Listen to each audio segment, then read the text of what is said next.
Self-Development with Tactics podcast. Today we are not going ahead with Friedrich Nietzsche and the book that I have started yesterday, which was this one. Since I will show you, by Roy Jackson. It is quite interesting, it is quite good, it is quite okay. If you're interested in Nietzsche, I think it is worth going through, it is worth having a look at. Also, the summary, I believe, to then figure out whether you are indeed interested in what Nietzsche is talking about and Nietzsche's philosophy and so on and so forth. Big but, we're having a look at the CNBC Make It site, because sometimes I do really want to point out, sometimes there are pretty good articles. What we can find always is a catchy title of all those articles that we can find here, and most often it is about people making quite a lot of money and how they do so, and anything else job related. For example, the 10 most in demand work from anywhere jobs companies are hiring for in 2022.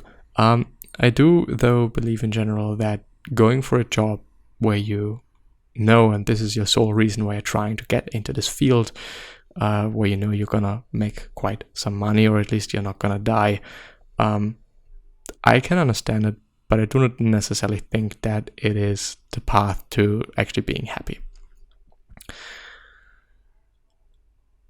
Early retiree shares 13 quote-unquote stupid simple money rules that helped him save $1 million, I guess. I wasn't born rich, another quote. Let's actually check that out. Let's see what he's saying. The first one, I ignored the follow your passion advice. So basically what I was saying just before. Our passions, which tends to be more on the creative side, can't always pay the bills our strengths do. Mine, for instance, is photography, but my strength is in computer science. In 2004, my starting salary as a software engineer was $55K, and by 2016, I was making well over $100K, and I'm not sure I'd have earned as much if I chose to follow my passion. Who knows, actually, but he also himself pointed out, I am not sure I'd have earned. He's just not sure, period, and nobody can be sure about those things. I guess when you're having a business as a photographer, you can quite make some money. Also, when you're having a studio that you might be renting to other people and some shit like that, I think one can indeed make quite a good fortune or quite a good salary doing that. On the other hand, as I said, I do understand this whole approach of, okay, I'm having my passion, but I'm also having my job, or I'm just, doing this and the other thing, and one is because I like it, and the other thing is because I need to have money to live. While combining your hobby with a high-paying, marketable career is possible, it is less common that you think. Build a career around what you're good at. Which makes sense, by the way, because it does. We all have talents and we all have certain things we are extremely good at. And it is worthwhile for a company to hire you in that field, because chances are that they're not going to be able to find somebody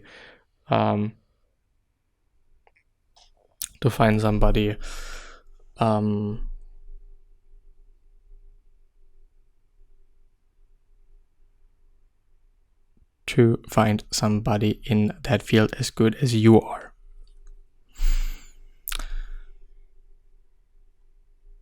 Cut losers from your life. This is some advice. If you only hang out with people who like to drink at bars and spend money, you will most likely follow these same money draining habits. I upgraded my life by upgrading my friends. I associated with the top performers in the office. I spent extra time with people who were more successful than I was. My passion was to build a relationship with them. Their habits rubbed off on me. We motivated each other. I began making better money decisions and cut back on alcohol. At work, I put in overtime regularly, and I asked for raises and promotions, just like the high performers did. It worked. which I think is something not a lot of people are doing in general, and also women are less likely to do so, as far as I remember. I think there was a book about that. Might also be a study, I don't know, but also suggestible. Unless you are working a job where it's quite clear how much you're earning by the years that you've spent in this company and so on and so forth. I mean, there are certain rules and regulations, certain things that are just there in certain companies, period. And when you come up to the boss and be like, okay, I want to have a raise, well, they probably can't do anything about that. I exploited my 9-to-5. I invested in my employer-sponsored 401k and got the company match of 4%, which was free money that my employer contributed on my behalf.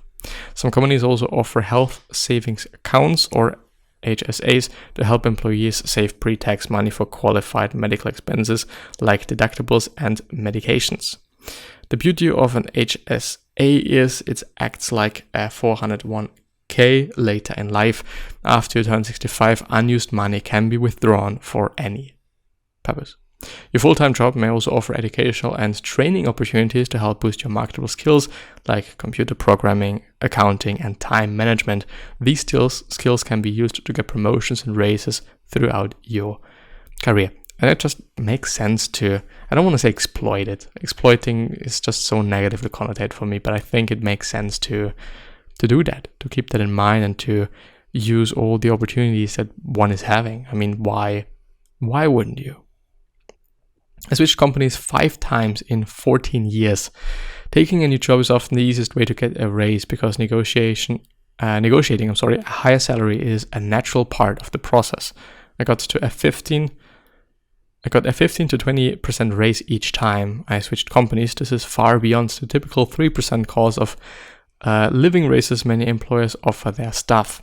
Just be careful not to switch companies too often. Try to stay in each role for at least a year, because some employers will not hire candidates who change jobs frequently, which just makes sense. I probably wouldn't do that either. The hiring and onboarding process is expensive. I automated everything. I used automatic payroll deductions for my 401k and Roth IRAs or IRAS. I also used automated bank transfers to contribute money to my brokerage account. This helped ensure I was saving money from every paycheck. I also enrolled in an auto bill pay for utilities like electricity, water, yada yada yada, which just makes sense to have that.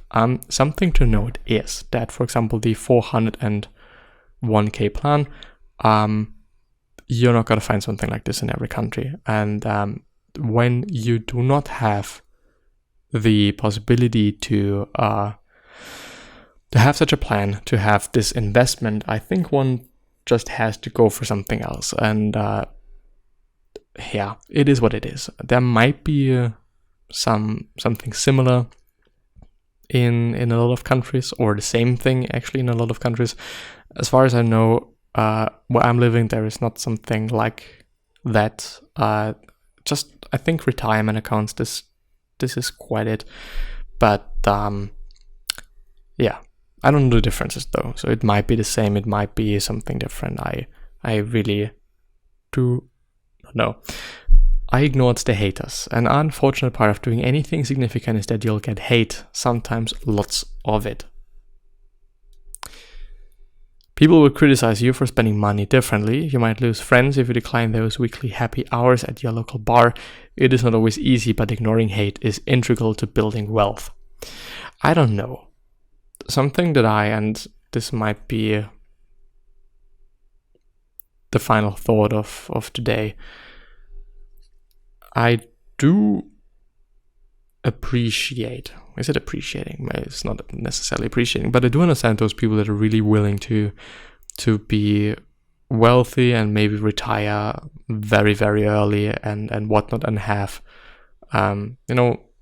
this as a plan, or they have this as a plan. I can understand that. I get that. It is a good plan. If you really want to do so, do it. The problem that I'm seeing there is that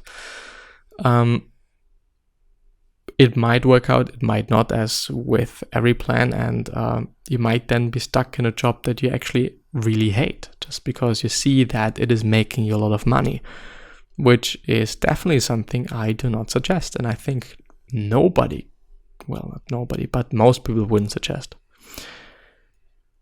Even if you then spend 10 years more working, you're working a job that you actually like.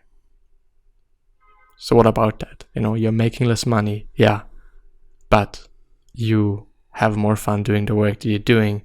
And I would assume the possibilities are also higher that you're just, getting paid more because you're putting in the hours. You're putting in the hours without having the strains on your body and your mind and everything. It is, at my point of view at least, just not suggestible. As I said, I do understand all the people that are willing to retire early and shit, but I don't necessarily think that this is for quite a lot of people, and one truly has to think about that and keep that in mind and go through those scenarios in their heads to see what they want, what you want, what I want. Do I want to retire earlier? Maybe even work a good job. I don't want to say that this is a this or that decision. It's not like, okay, I'm having a job that I hate, but I can retire earlier, or I'm having a job that I really love and I'll retire a few years later. That's just not necessarily going to be the case. I mean, a lot of people are working a job they absolutely fucking hate, and they are doing it for way too long. It is just... It's just what it is. We can't necessarily control it. We can't necessarily fully control it, I have to say.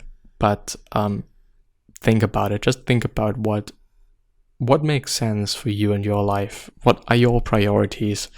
Also with the people. I also understand, like, not drinking every single week. I understand that, I clearly do. And I also don't do so. And I would also probably not...